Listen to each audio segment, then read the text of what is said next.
तर पुण्यामधला उच्चभ्रू भाग म्हणून खराडी भाग ओळखला जातो आणि याच भागात खराडी भागामध्ये रेव पार्टी सुरू होती। या रेव पार्टीमध्ये खडसेंचे जावई प्रांजल खेवलकरांचा समावेश आहे। 2 महिलांसह 5 पुरुष रेव पार्टीमध्ये सहभागी होते।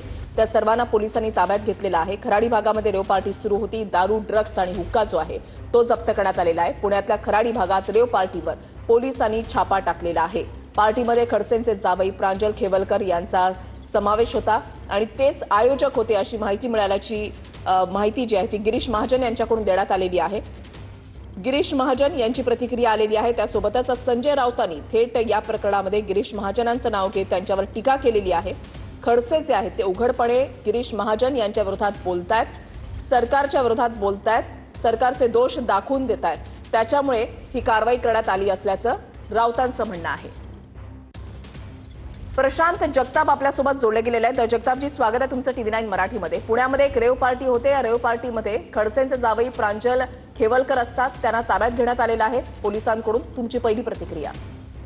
मुळात आमच्यासाठी धक्कादायक प्रकरण आहे आणि याचबरोबर मी या संदर्भात सांगू इच्छितो की पोलीस थोड्या वेळाने जी काही पत्रकार परिषद घेतील त्याच्यामध्येच खरी वस्तुस्थिती समोर येईल।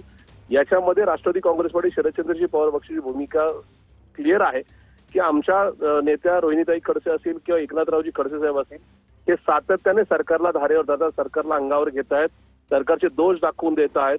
त्याच्यामुळे जर नाही का याच्यामध्ये कुठेतरी नाही का हेतू परस्पर किंवा एकूणच नाही का मुद्दा म्हणून नाही का या ठिकाणी जर कारवाई केली असेल, त्याच्यामध्ये खडसेजींची जावई नसताना सुद्धा जर त्यांना कळवण्यात आले असेल तर ही गंभीर बाब आहे। याच्यामध्ये योग्य ते तपासून यांच्यावर अन्याय होऊ नये ही पक्षाची भूमिका राहील। पण याच्यामध्ये जर कोणी दोषी असेल तर त्याच्यामध्ये राष्ट्रवादी काँग्रेस पार्टी शरदचंद्रजी पवार हा आमचा पक्ष चुकीच्या पद्धतीने हस्तक्षेप करणार नाही। दोषी नसेल तर त्यांच्यावर अन्याय होऊ नये, दोषी असेल तर त्यांच्यावर उद्या कारवाई झाली तर याच्यामध्ये ठीक